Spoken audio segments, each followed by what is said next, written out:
por la paz desde muchos proyectos pedagógicos, investigativos y de extensión social y comunitarios. Martín Blasco, Editorial Norma, Isney Parra y todos los conectados, muchas gracias. Esto es parte de lo que somos.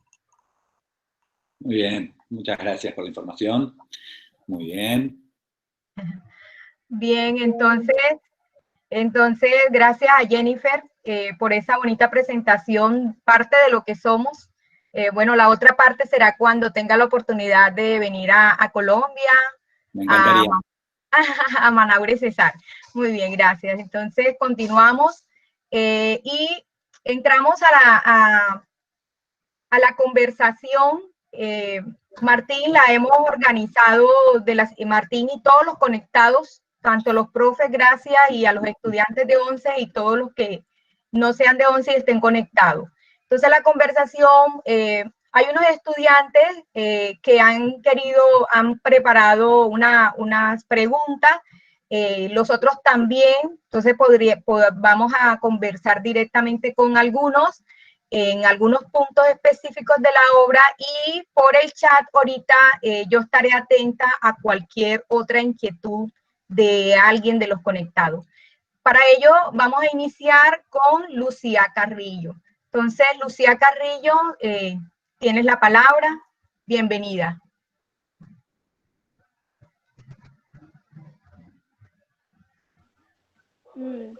Buenos días. Buen día, ¿cómo estás, Lucía? Muy bien, gracias. Bueno, en La senda del contrario, a pesar de ser un libro de pocas páginas y con justas palabras, es una lectura muy profunda que me estimuló el pensamiento. Cada frase me hizo reflexionar, autoexaminarme, juzgar mi forma de ser y a la vez cambiar la manera de juzgar a las demás personas. A veces el papel que cumplimos en la sociedad no va de acuerdo a nuestros, por decirlo así, nuestro pensamiento. Puede haber otras cosas que influyen en la manera en la que nos desenvolvemos en la sociedad y cómo las circunstancias conllevan a asumir roles que no son acorde a nuestros ideales. Cuando inicié la lectura pensé que se trataba de un libro, de una lectura infantil de género fantástico, pero a medida que me entraba en ella, descubrí que aborda temas que nos conciernen a todo tipo de edades, como lo son la política, cuando nos habla de un rey opresor, de identidad social, y se podría decir que hasta de el objetivo que cada uno de nosotros tiene en el mundo. En lo personal me gusta escribir y me sorprende cómo abordó sin salirse del marco de la historia, ya que son temas difíciles de abordar por la gran carga social que tienen y la controversia que causan. Señor Martín, me interesa saber cómo fue el proceso de escritura de esta obra. Bueno, primero gracias por todas las cosas lindas que dijiste. A seguir escribiendo, muy bien, muy bien. Me encanta que te guste escribir. La verdad es que sí, es un poco como decís, es un libro muy corto por un lado, parece de género fantástico, es más bien casi una fábula, y la idea era justamente en pocas páginas tratar de hablar de muchos temas como pueden ser la política, el vivir en sociedad, siempre a través de esta idea del contrario, ¿no?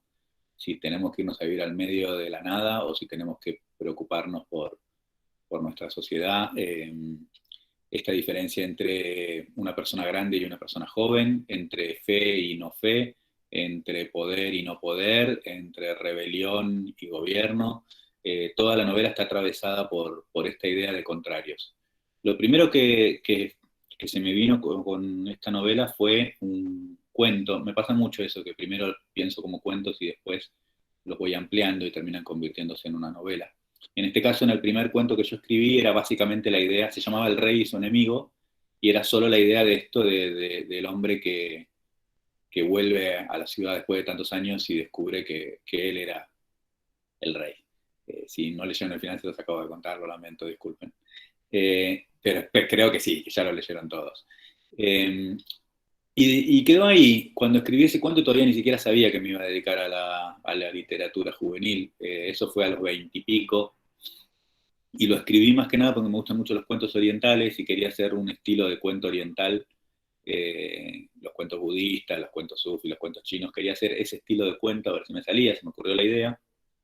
Y quedó ahí. Y muchos años después me di cuenta que podía haber material para hacer algo un poco más profundo y tocar muchos temas a través de una historia en principio muy corta, que es lo que tienen las fábulas y los cuentos orientales. A veces son muy cortitos, es muy metafórico todo, y a través de eso se tocan un montón de temas.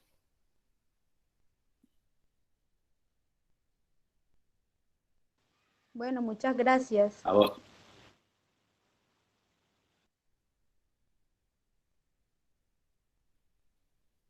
Se le cortó el mic de vuelta, señor. Señor, active el micrófono. Sí, gracias, Emily.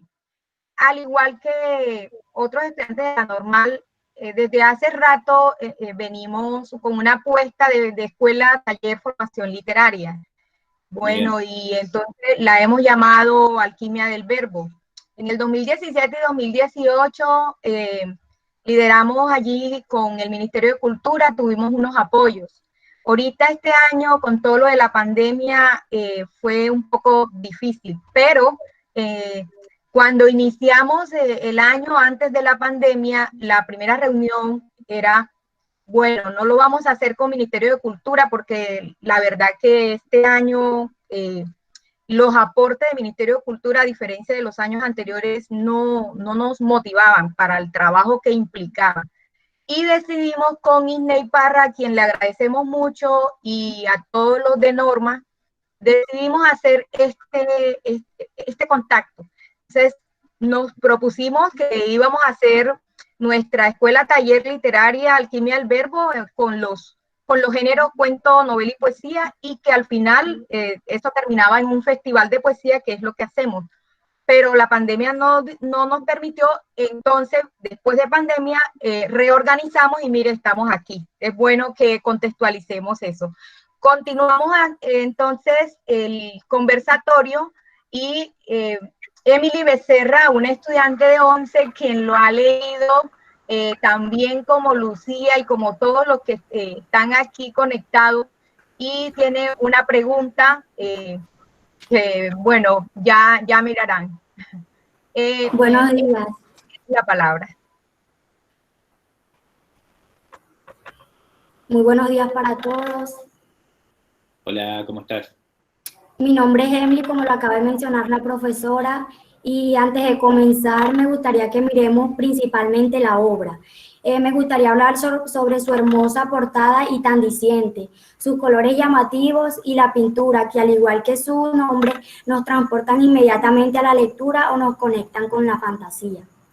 Luego vemos que encontramos dos intertextos, es decir, dos citados que se hacen en esta obra, que son el cuento Sufi y la canción de Charly García que se titula Alto en la Torre.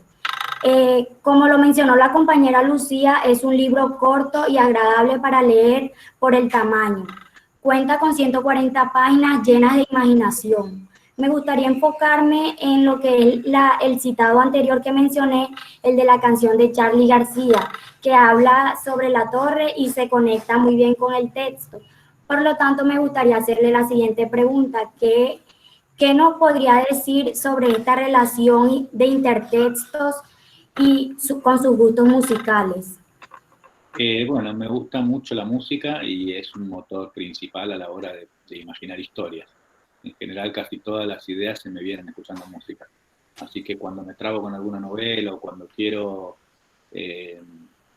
ver si se me ocurre algo más, lo que hago es poner música y escuchar un rato de música y dejar que mi cerebro funcione ahí arriba. Así que nada, en el caso de Charly García me gusta, como me gustan muchos músicos argentinos y de otras partes del mundo, y en realidad yo la historia la tenía pensada de antes, pero un día justo escuché esa canción que hacía mucho que no la escuchaba y que era una canción que me gustaba mucho cuando era adolescente, y y me di cuenta que la letra iba perfecto con la novela, por lo de la torre. Entonces dije, bueno, es un lindo momento para citarlo a Charlie, que se lo merece, que bueno, a veces en las citas y eso es lindo hacer referencia a las cosas que le gusta a uno, porque es una forma de agradecer la cultura que uno consume. En general, todos los que hacemos cultura, ya sea un escritor, un cineasta, un músico, lo hacemos porque hubo otros que lo hicieron antes que nosotros y nos gustó. O sea, si ustedes el día de mañana escriben o hacen música o actúan, va a ser porque hubo discos, libros, actores que los motivaron a hacer eso. Y es lindo reconocer esa deuda, esa herencia. Así que cuando puedo hago ese tipo de citas. Hay otro libro mío que está en Colombia también publicado que se llama En la línea recta. En la línea recta está llena de música que a mí me gusta por todos lados. Me parece que es una forma de agradecer.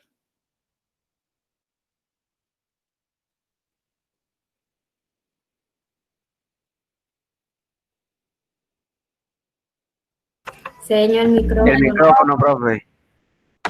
La literatura siempre dialoga con muchas artes. Siempre les digo a los estudiantes en clase que cuando uno accede a la literatura, no solamente accede a mundos ficcionales, en el caso de las novelas, los cuentos, y también a la crónica, en el caso de la literatura y el periodismo, sino que accede a otro tipo de texto. O sea, la literatura nos abre horizontes desde la historia, la música. Hay un escritor que es de acá, Roberto Burgos Cantor, combina muy bien, por ejemplo, la música con la literatura. Por ejemplo, sobre todo coge el género de la salsa y la historia del protagonista casi que la ambienta con un disco de salsa. Bueno, y de eso hay mucho en la literatura. Continuamos en el diálogo con los estudiantes de 11 y tiene la palabra Liliana Lesmes, quien es aparte nuestra personera, es una lectora también como todos. Entonces, ahora...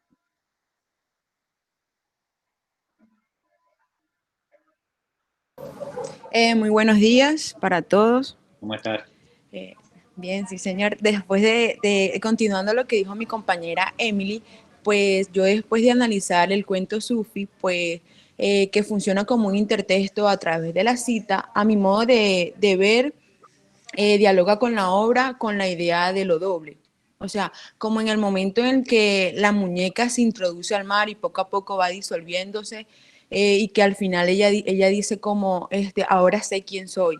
O sea, esa exclamación como que lo pone a pensar a uno y como si ella veía su doble en el mar o que después de introducirse fue que se conoció, o sea, como que lo pone a imaginar eso. Entonces, pues yo le encuentro relación, ya que Farouk siempre fue mostrando como un doble o un contrario a él. Entonces, mi pregunta para usted es, o sea, ¿qué nos podría decir respecto a esto, respecto a este intertexto? Bueno, sí, es como vos decís, quizás la influencia más grande de este libro son los cuentos sufis, por eso me pareció bien poner uno como intertexto al comienzo. Los cuentos sufis son textos muy cortos. El sufismo es una tradición que es parte de la cultura musulmana, de la cultura islámica, de la cultura árabe. En realidad no solo árabe, porque también es turca, persa. Acá solemos decirle árabe a un montón de razas y países diferentes. Y bueno, el sufismo es parecido un poco a lo que serían, por ejemplo, los místicos cristianos, y muchas cosas del libro están sacadas de ahí. Lo del hombre del camino es parte de la cultura sufi. Yo no lo quise basar, como no quería que el libro fuera específicamente sobre esa cultura, porque quería que cualquier chico que lo leyera de la cultura que sea se sienta identificado. Inventé un poco mi propia religión, mi propio mundo, y ese mundo incluye un camino espiritual, por ejemplo, lo de los que se convierten en pájaros, eso no es del sufismo. Pero los nombres sí, Farouk es un nombre árabe, la idea del hombre del camino también, en árabe creo que es Insan al-Kamil. Y es una cultura que a mí me atrae mucho, y específicamente la del sufismo, la poesía sufi, los cuentos sufis, porque tienen una tradición literaria riquísima. Y como vieron en el cuento ese de la mujer de sal, son cuentos que la característica que tienen es que son breves y que pueden dar muchos significados posibles. Y yo quería tratar de imitar algo de eso en la novela, ¿no? O sea, no son cuentos moralistas en el sentido de que te enseñan algo, que te dicen, esto es así. No tratan de buenos que ganan a malos, sino que siempre son más complejos que eso, y que uno puede leerlos de distintas maneras. Y yo quería hacer eso con la novela, digamos. La novela no es una novela de buenos contra malos, no es el rey malo y los rebeldes buenos. Es más complejo todo, porque creo que vivimos en un mundo complejo y que es bueno poder tener la capacidad de analizar los datos que constantemente se nos tiran por las cabezas, y para eso es mejor salir de esos relatos tan únicos, donde todo es blanco y negro. Entonces creo que sobre todo en lo que más se parece esta historia a ese pequeño cuento y a toda la tradición sufi, es en eso, en que es una historia que tiene que ver, primero que nada, con el autoconocimiento. Eso es lo que tienen en común, lo que vos acabas de decir muy bien, de la relación entre la mujer de ese breve cuento y Farouk. Son dos personas conociéndose a sí mismas. Esa es la motivación principal detrás de todos los cuentos sufis. Y conociéndonos a nosotros mismos podemos conocer también a nuestra sociedad, a nuestro mundo, qué es lo que está bien, qué es lo que está mal. Muy bien. Vamos a detenernos aquí en el chat para ahorita continuamos con los estudiantes que están aquí organizados para conversar, pero aquí en el chat también hay una buena conversación. Oneri Gaitán Mejía, si desea encender la cámara y si puede, ella es una estudiante de 11 y leo la pregunta, dice, o el comentario, sí, con una pregunta al final. Al iniciar la lectura de la historia, creería yo que a más de uno le impresionó el final o no se lo esperaba. Personalmente me gustó. Sin embargo, me gustaría saber si en algún momento consideró usted un final en el que Ayla se entera de que Farouk era el rey. No, es una buena pregunta. No, sí consideré otro final. Cuando escribí la primera versión, en el final, él llegaba, se veía al espejo, descubría que era el rey, y a partir de eso seguía gobernando él y se convertía en un buen rey. Pero esta primera versión me hizo ruido porque dije, bueno, pero en cierta manera no está pagando por los crímenes que cometió. Por más que él se haya arrepentido, porque la realidad es que él se arrepintió tanto de lo que hizo que se convirtió en otra persona. Entonces, pero por más que haya pasado eso, si él volvía a ser rey, me parece que no hubiera sido justo. Entonces me pareció mejor ser un poco más cruel todavía. Como en la vida. Claro, sí, no, y que sea ella la que gobierne. Él muere, ella no sabe que ese es Farouk, ella cree que es el rey. Y queda ese final donde se convierte en pájaro o no, según cada cual quiera creerlo. O sea, podemos creer que es una casualidad, porque también está bastante metido el tema de la fe por detrás. Entonces, podemos creer que es una casualidad y que en realidad justo apareció un pájaro, o podemos creer que se convirtió en pájaro, lo que cada cual quiera. Lo que sí es importante no es tanto si sucedió o no, sino de que al ver ella el pájaro, ella cree que pasó eso. Entonces ella, que era la que había perdido la fe, la recupera de una forma bastante rara, porque bueno, por otro lado no deja de ser, en realidad, Farouk acaba de morir. Muy bien. Sí, un poco conversábamos con los estudiantes de 11 en torno a la posibilidad que tenemos frente al libro de Secopartícipes, crear nosotros también nuestra... Bien, continúa aquí. Sí, claro. Continúa aquí en el chat un comentario más y sigo con los que están acá organizados. El estudiante Diel Toro de 11 grado dice, ¿en qué se inspiró para crear el personaje Farouk? Bueno, no me inspiré en nadie en particular. Yo creo que para mí una de las cosas lindas de escribir, cada escritor piensa los personajes de manera distinta. O sea, yo tengo muchos amigos escritores y hice talleres con escritores. Hay escritores que son más, por ejemplo, de copiar cosas de la realidad y entonces te dicen, este personaje me lo basé en un vecino que tenía o en un amigo. A mí me gusta más la idea de pensar los personajes casi como si fuera una cuestión de actuación. Entonces, en el momento que escribo sobre Farouk, yo me convierto en Farouk. En ese sentido, todos tienen cosas mías, pero no porque sea exactamente autobiográfico, porque no lo es, pero en el momento de escribir, uno es como si se pusiera en la cabeza de qué pasaría si yo soy así.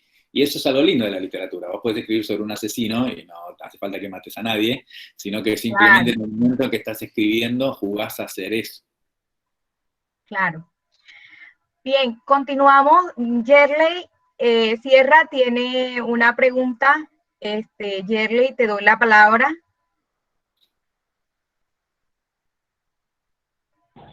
Muy buenos días para todos. Hola. Teniendo en cuenta que Farouk es un hombre débil y el rey es fuerte y poderoso, ¿podría conversarnos sobre qué lo llevó a crearlos en un solo cuerpo o a ponerlos en relación? Bueno, todo tiene que ver con esto del autoconocimiento. Gracias por tu pregunta. Yo creo que el rey creía que era poderoso, pero quizás en cierta manera sea más poderoso Farouk, aunque sean la misma persona. Farouk es alguien que se desprendió de todo. ¿Qué es más poderoso? ¿Dominar muchas cosas o no depender de nada? En todo caso, la pregunta es esa, ¿no? Y creo que en un solo hombre acá tenemos las dos cosas. Un tipo que tuvo el poder de máximo, o sea, de ser rey, y también tuvo el otro poder máximo, el ser nada, el no depender de nada, no necesitar a nadie. ¿Qué es más poderoso? ¿Cuándo es más poderoso y cuándo es más débil? Claro. No, y también un poco mirar que si los poderes, por ejemplo, los capitales, ¿qué capitales también son válidos, son más fuertes? Por ejemplo, si los capitales económicos no le vamos a quitar, pero también los capitales simbólicos. Es decir, a veces se tiene mucho poder desde el capital económico, político, pero a veces lo simbólico también puede hacer mucha fuerza frente al poder. Sí, y sin ir tampoco ni siquiera quedándonos incluso dentro de lo material. ¿Quién tiene más poder? Una persona que es gerente de una compañía y por lo tanto implica que tiene que estar 24 horas al día trabajando por esa compañía, o una persona que no depende, que no tiene jefes, que quizás no tiene poder sobre nadie, pero nadie tiene poder sobre él. Así que claro, el poder siempre es complejo. Sí, claro, y en últimas son opciones y apuestas de vida, ¿no? En el caso de nosotros, los seres humanos acá. Bien, continuamos con una estudiante, Adriana Torrado. Tienes la palabra del grado 11. Sí, buen día, mi nombre es, como ya mencionaron, Adriana Torrado. Y bueno, en una entrevista realizada específicamente el 17 de junio del 2019, es decir, el año pasado, publicada en Escritores Literatura Juvenil, usted mismo menciona de que usted hace todo lo posible para que sus libros sean completamente diferentes y que esto puede ocasionar el enojo de sus lectores. Es decir, por poner un ejemplo, a quien le interese Línea Recta puede que no entienda o no le guste El Bastón de Plata, por poner un ejemplo. A mí personalmente me llamó mucho la atención y me interesó en la senda del contrario, y creo que la mayoría estamos de acuerdo, y por eso mi pregunta es la siguiente: ¿para qué tipo de lectores fue pensada esta obra? Para mí. O sea, está pensada para mí, con todas las cosas que me gustan a mí y lo que a mí me gustaría. Y cruzo los dedos porque a alguien más le guste, pero está pensada para mí. Todos mis libros están pensados para mí, todos. Y este más que ningún otro, porque este es un libro que, vamos a ser sinceros, se escapa bastante de lo que es la literatura juvenil. Si yo hubiese empezado con este libro, ni me lo hubieran publicado. Tengo la suerte de que ya hace mucho que publico y me dejan medio hacer lo que quiero. Así que este libro es totalmente para mí. Bien, bueno, hago aquí un paréntesis para mirar el chat. Algunas de las preguntas ya creo que de todos modos las voy a leer. Willy Campo, ¿qué lo inspiró a escribir esta obra? Bueno, ya creo que alguien ya lo había preguntado. María Daniela Bula pregunta qué lo llevó a pensar en los opuestos. Ha hablado algo de ello, pero no sé si se quiera referir a ello. Me parece que con los opuestos me parece primero que es fundamental que todos tenemos de las dos cosas. Todos somos poderosos, todos somos débiles. En algún momento, y en general al mismo tiempo. Sos débil, no sé, ante tu papá y sos poderoso ante tu hermanito. Un ejemplo tonto, pero todos tenemos las dos cosas. Todos somos ricos y todos somos pobres. En algún lugar todos tenemos las dos cosas. Y mientras mejor entendamos cómo funciona eso, mientras mejor entendamos hasta qué punto todos participamos del todo, creo que mejor vamos a hacer. Y por otro lado, vivimos en sociedades muy divididas, donde todo parece, de hecho, bueno, desde que existe Internet se ha incrementado cada vez más, ¿no? O sea, están los de este lado contra los acá en Argentina se llama la grieta en política, pero está pasando en todos los países, los del bando A contra los del bando B y odio a muerte. Y más allá de que algún bando tenga razón o no, es importante ser capaz de ponerse en el lugar del otro y entender por qué el otro, no partir siempre de la base de yo soy un genio y el otro es un tarado, yo soy blanco y puro, el otro es malvado, sino tratar de entender qué está pasando de verdad en la situación. Y creo que eso es lo que me llevó sobre todo al tema de los opuestos. Bien, ahorita continuamos con el chat. Continúa la estudiante Ana Sofía Hidalgo del grado 11. Adelante, Ana.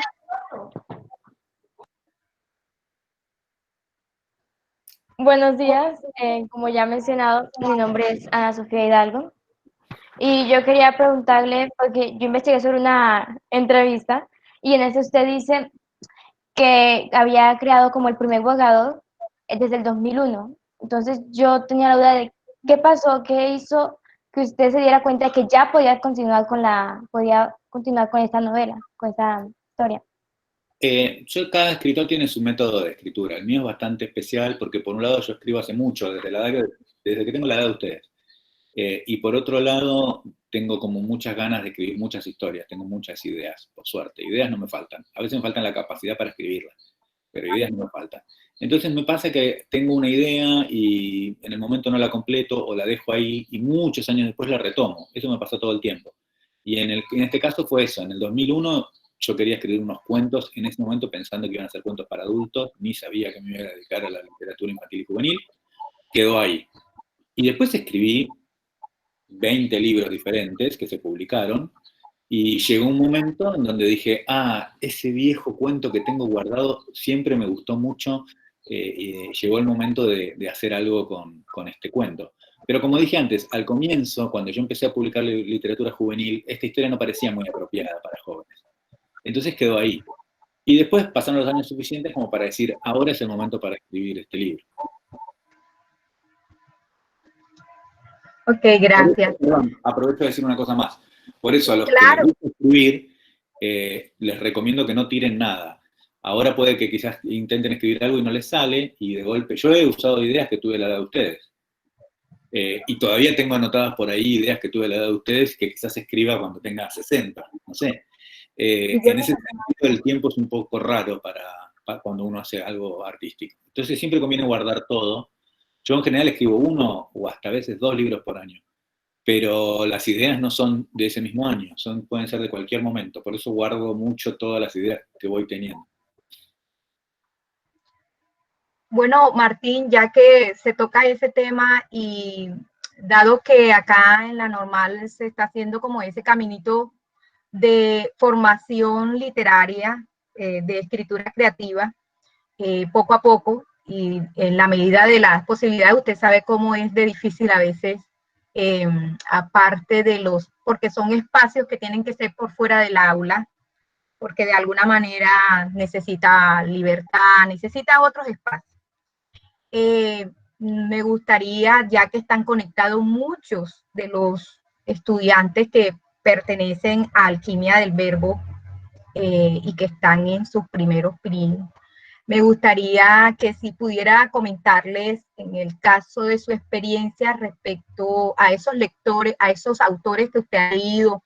No sé, se me ocurre cuando yo veía esto de los opuestos. No sé por qué, si de pronto Borges siempre está mucho, entonces quería como que les comentara a ellos eso, como para animarlos también a que un escritor tiene muchas lecturas atrás y tiene escritores que de alguna manera hacen huella.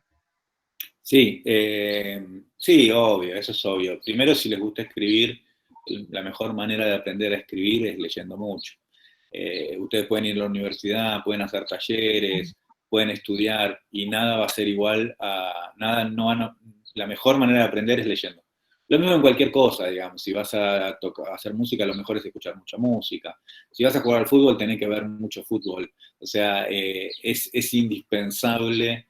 Y en la literatura es especialmente, porque yo diría que uno aprende a escribir casi inconscientemente. Es como mientras más lees, más se te va metiendo y más te sale después naturalmente. En cuanto a los escritores, sí, Borges, clarísimo, es muy importante para mí. Soy argentino y acá es como para ustedes, Gabo. Sí. O sea, son esos escritores que nos marcan mucho, y a mí fue un escritor que me marcó mucho, que me gusta mucho, y claramente tiene mucho que ver con esta historia, lo descubriste muy bien, porque Borges juega mucho con los espejos, con los dobles y con esas ideas. Por otro lado, Borges también hace eso basándose en los cuentos sufí, los cuentos árabes, que él era muy lector de ese tipo de cuentos también.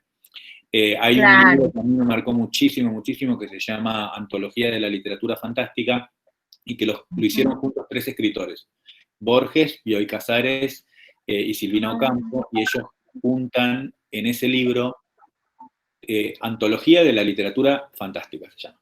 Y ellos juntan en ese libro todos los relatos fantásticos que más les gustan de toda la historia de la humanidad. Entonces hay desde cuentos modernos para esa época, o sea, del siglo XX, a de hace 1000 años, porque agarran pedazos de Las Mil y una Noches o de esto, de aquello, y ese libro me encanta y me marcó mucho, para decir uno. Y después leo de todo, leo autores contemporáneos, leo gente más joven que yo, leo autores que murieron hace 500 años, leo a diario y es una parte importantísima, como dije antes, para mí, para escribir bien es como fundamental.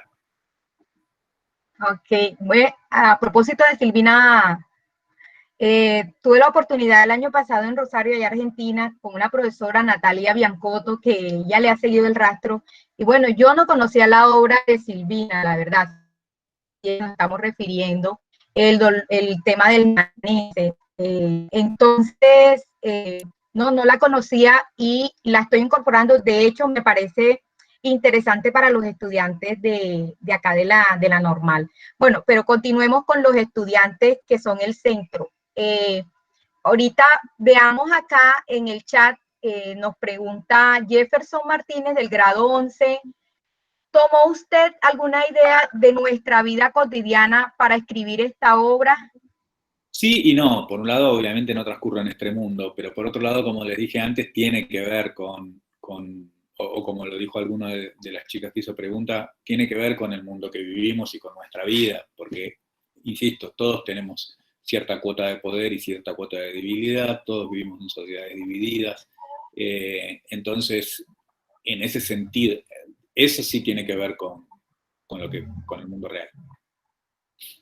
Muy bien. Otra pregunta, bueno, Ediel pregunta, ¿qué lo llevó a pensar que cada persona tiene su supuesto contrario? Bueno, es una vieja leyenda, hay mucho de eso, tiene un nombre en alemán que nunca me sale, Doppelganger, algo así, la idea del doble, ¿no? Hay culturas donde creían que cuando veías tu doble morías, hay de todo con eso. Tenemos también clásicos de la literatura tipo Dr. Jekyll, Mr. Hyde. En mi caso, yo creo que más que contrario, él piensa, o sea, el libro habla de un contrario, pero al final ese contrario es el mismo. O sea que más que buscar un contrario o un enemigo que está afuera, el libro lo que plantea es encontrar ese lado B que todos tenemos, digamos, ¿no? Esas dos caras que todos tenemos. Que todos tenemos, sí, cierto. Bueno, Carol pregunta algo que ya se habló, sin embargo, ella preguntaba por la relación música-literatura, ya se ha hablado, de pronto fue que se conectó después. Juan Pérez pregunta, ¿el final está perfecto así como está? No esperarlo nunca es lo que lo hace perfecto. Bueno, yo pienso como él. No, a mí me gustan mucho los finales con vuelta de arroz. Me encantan los finales que decís, no. El otro libro mío que está allá, La oscuridad de los colores, es un libro que también es un policial, es muy distinto a este. Como ya le dije, son todos distintos. La oscuridad de los colores es un libro, un thriller, digamos, una mezcla entre policial y casi novela de terror. Y también tiene un final donde todo se da vuelta. A mí me gustan esos finales. Ah, bien. Bueno, Juan Pérez vuelve a apuntar, pero ya lo del doble lo hemos conversado. Me voy con Andrés Acuña Ovalle, quien pregunta, ¿fue importante para Farouk la palabra ambivalencia? Sí, yo creo que es importante, la palabra sería sin duda una de las palabras de la novela, ¿no? Porque lo ambivalente es lo que no está aquí ni está allá, digamos, ¿no? Y creo que eso, de vuelta, es un poco lo que nos pasa a todos. Podemos, por ejemplo, ser personas que no queremos ser muy sociales, pero una parte de sociabilidad tenés. O podés ser una persona que le encanta ser muy social, pero también hay días que querés estar solo. Entonces todos somos ambivalentes. Muy bien. Laura Gómez pregunta, ¿de qué manera siente que es satisfactoria la aceptación de su novela? Mirá, bueno, para mí es un honor que la novela se publique ya. Si después encima de publicarse hace un recorrido y tiene lectores y termino acá vía Zoom o vía Google Meet hablando con un colegio de Colombia en un lugar que nunca estuve en persona, ¿qué más se le puede pedir a un libro? A la vida. Yo lo escribo para mí, ojo. A su vez el libro, más que nada yo lo quería escribir para mí porque era una historia que a mí me gustaba. Todo lo demás viene de arriba, digamos. Todo lo demás es para agradecer. Así que en ese sentido, si el libro tiene lectores, obvio que me produce una gran alegría. Bueno, bien. Juan Pérez, que pertenece al grupo Alquimia del Verbo, pregunta por alguna recomendación para ellos que comienzan a escribir. Sin embargo, bueno, ya usted les había dado una de la lectura importante. Igual me gustaría darle otra. Claro. Me parece que lo más importante es justamente, primero, leer mucho, porque es la única manera de aprender realmente a escribir. Segundo, escribir mucho, no quedarse para escribir bien, primero tenés que escribir mal.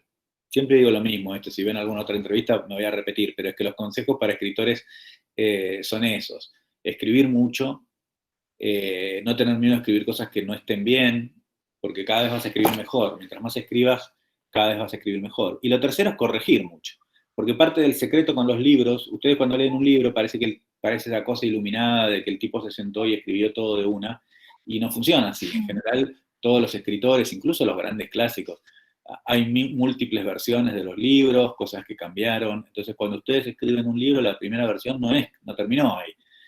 Puede mejorar muchísimo, pero muchísimo, muchísimo. Yo casi hoy disfruto más la parte de reescritura que la de escritura. O sea, cuando escribo el libro, lo que más quiero es llegar a terminar una primera versión, para después de terminar esa primera versión, leerla y ver. Y ahí muchas veces cambio el final, saco un personaje, pongo esto acá, me doy cuenta que tengo que empezar de vuelta desde otro lugar. La parte de reescritura es muy importante también. Así que si tienen algo escrito, no tengan miedo en reescribirlo, porque a veces los libros mejoran mucho. Bueno, ya estaríamos cerrando. Si otra persona quiere algo que preguntar, no sé, en todo caso, me gustaría antes de cerrar, vamos a cerrar con una estudiante que escribe poesía. Sofía, ahorita te doy la palabra antes del cierre con la poesía. Vamos a hacer un cierre poético. Una niña que hace parte de Alquimia del Verbo quiere, y ella es del programa de formación complementaria, dado que la normal forma maestros para preescolar, primaria y primaria. Entonces ella hace parte de lo que le llamamos el programa de formación complementaria. Desde cuando estaba en noveno, hizo parte de Alquimia del Verbo, y hoy, aunque están invitados todos, pero concretamente 11, la hemos invitado a ella y a otros a que se sumen. Entonces, antes de darle la palabra a a la poesía con Mayra, Sofía tenía otra inquietud. Le decía, bueno, todo depende del tiempo, Sofía, tenemos tiempo, creo yo, Martín, usted nos dirá también, para no abusar de su tiempo. Pregúntame. Sofía. Señor Blasco, yo tengo la duda. Usted nos sugiere que para escribir tenemos que leer, claro. Pero ¿hay algo en específico que nos pueda sugerir? ¿Algo? Perdón, no te entendí. ¿Alguna lectura que usted diga, no, pues puede empezar con esto, eso le puede gustar? Mira, para leer, me parece que es muy importante hacer el propio camino, ¿viste? O sea, si te gusta un libro, buscar otros similares a ese. Si te gustó En la senda del contrario, leyendas. Hay miles de leyendas, incluso colombianas, chinas, japonesas, cuentos hermosísimos que van en esa tradición de lo simbólico. Si te gustó un policial, dale con los policiales. Si te gustó una novela romántica, busca otras novelas románticas. Es muy importante ir haciendo el camino personal en la lectura. Yo tengo amigos que pensamos igual en todo y nuestros gustos y nuestros libros favoritos son distintos. Porque cada cual va haciendo su camino. Es diferente. Ok, gracias. A vos. Bueno, antes de darle la palabra a Mayra, quisiera, Martín, que nos hablara un poco esto de la pandemia y la literatura, la escritura creativa, porque como, bueno, aquí hay quienes están en esos caminos iniciáticos o cachorros, como le dicen, no sé, creo que es un momento que si bien la pandemia, bueno, nos llama a reflexionar sobre cómo después de esta pandemia no podemos seguir siendo los mismos, por un lado, mirar lo vital, pero también aprovechar y todas las restricciones que hay en nuestro país. Bueno, estamos acá, por ejemplo, en el Cesar, y en el Cesar en este momento, en la ciudad en la que yo me encuentro, que es Valledupar, tenemos hasta el 30 todavía pico y cédula para salir.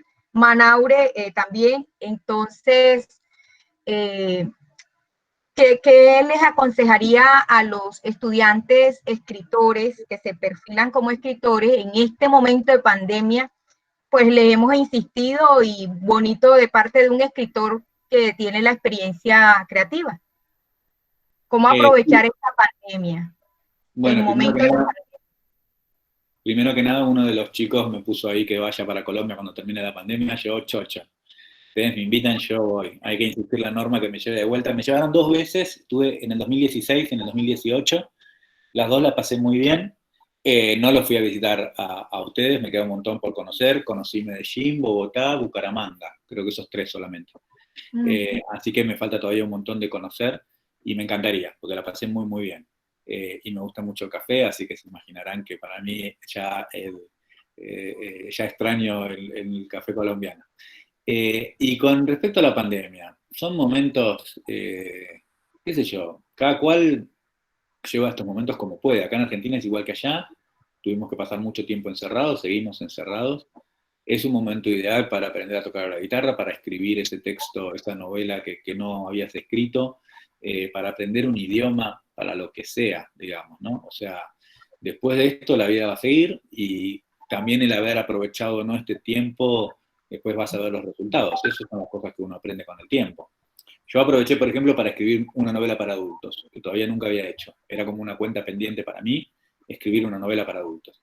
Y siempre lo quería hacer y nunca lo hacía porque no tenía tiempo, porque tenía distintas entregas que hacer a la editorial, y aproveché la pandemia para eso, y la terminé. Ya la terminé. Ahora sí ya no tengo más nada que hacer. Así que se acabe la pandemia de una vez. Así que aprovechen. Bueno, entonces vamos a darle la palabra a Mayra Campo.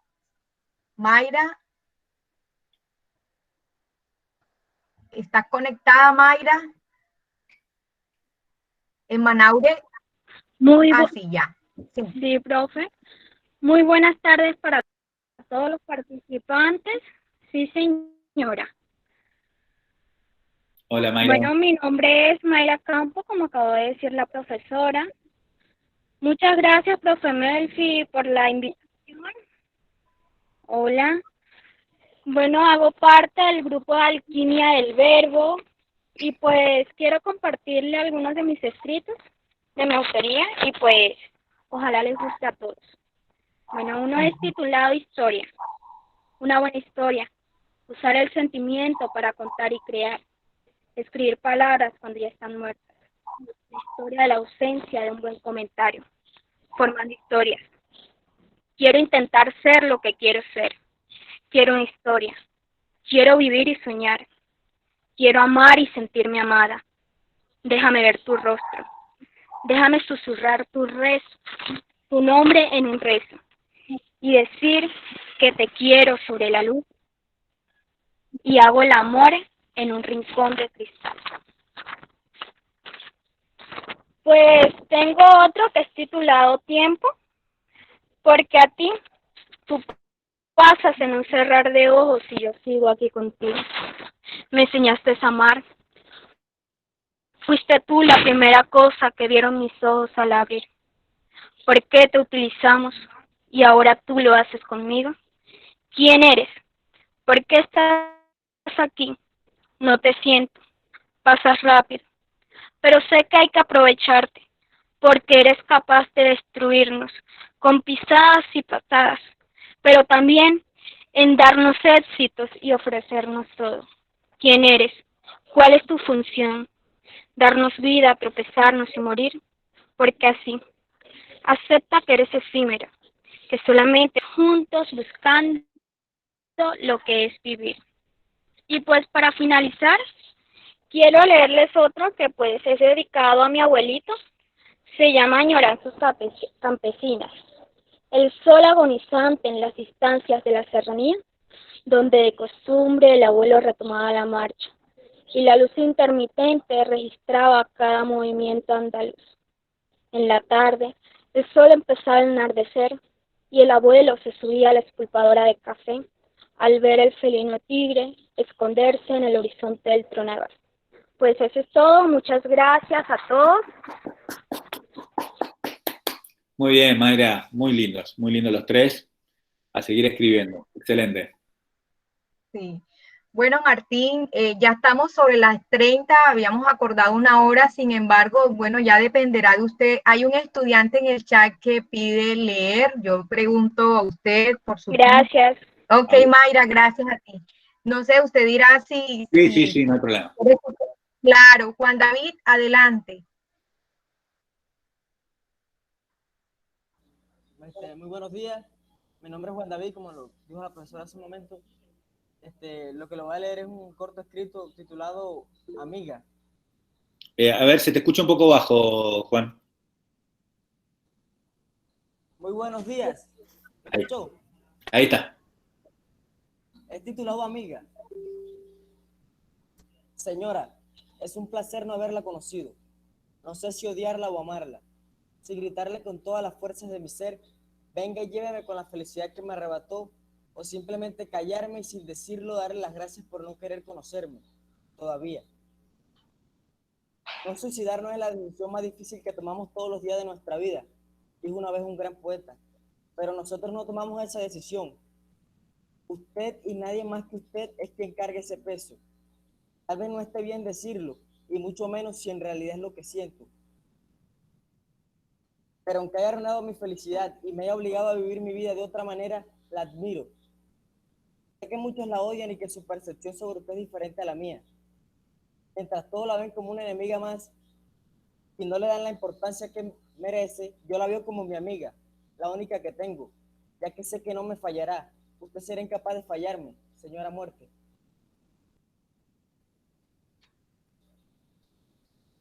Gracias. Gracias, Juan.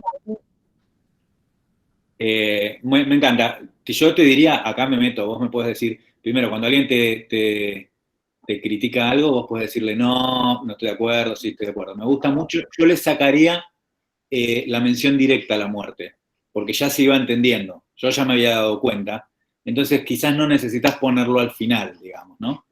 A veces es más lindo generar un poquitito de que el lector se tenga que obligar a pensar, ¿de quién está hablando? Porque yo ya venía, mientras te iba escuchando me iba diciendo, ¿de quién está hablando? Y justo antes de que lo dijeras ya había llegado un poco a la conclusión de que era la muerte. Entonces quizás si lográs sacar que no diga, que no haga falta decirlo y que sin embargo se entienda, me parece que va a quedar aún mejor. Disculpame igual la intromisión y podés no hacerme caso, ¿eh? No, muchas gracias, lo tendré en cuenta. No, le agradecemos porque sirve para muchos y eso es lo que se hace en los talleres, leernos y leer y mirarnos. Bueno, entonces, Martín Blasco, muy agradecidos en nombre de la Normal, haber aceptado sacado el tiempo en pandemia para compartir con los estudiantes de 11 de la Normal Superior María Inmaculada de Manaure, Cesar. Acá con los brazos abiertos y bueno, y dispuesto a seguirlo leyendo porque muchas de las estudiantes, como ha podido ver, no solamente, y eso fue lo más interesante, no solamente quedaron con el libro en la senda, sino que me decían, profe, como vamos a hacer un trabajo, profe, yo me voy a ir por otro de él a contrastar. Entonces eso es lo interesante, que un libro lleve a otro. No, pues agradecida y bueno, agradecer también a las directivas, a Divina, a los profesores, a los estudiantes. Bueno, muchas gracias. Para mí un honor, cuentan conmigo cuando quieran, ojalá nos podamos conocer en persona. Gracias chicos y chicas por las buenas preguntas, sigan escribiendo, que lo hacen muy bien, por los que leyeron. Y adelante, estamos en contacto, cualquier cosa que necesiten ya saben, desde acá, desde Buenos Aires estoy. Y ya espero poder visitarlos algún día. Ay, bien. Bueno, y a Isney, en nombre de Educar, de Norma, perdón, agradecerle infinitamente porque gracias a Isney pudimos lograr todas estas conferencias que por esta semana se están dando y le abre horizonte a nuestros estudiantes. Mil gracias y bueno, que todos tengamos un feliz almuerzo. Allá desde Argentina y acá nosotros desde Colombia. Sí, aquí ya son como las 3 de la tarde, yo ya comí, ¿eh? Ajá, ustedes coman bien, vayan a comer. Ahí leo todos los que están poniendo gracias. Gracias a ustedes, chicos, estuvo muy bien. Bueno, bien, bueno, chao. Bueno, chao. Hasta luego a todos. Listo, gracias. Gracias Inés, gracias Divina y gracias a todos. Bueno.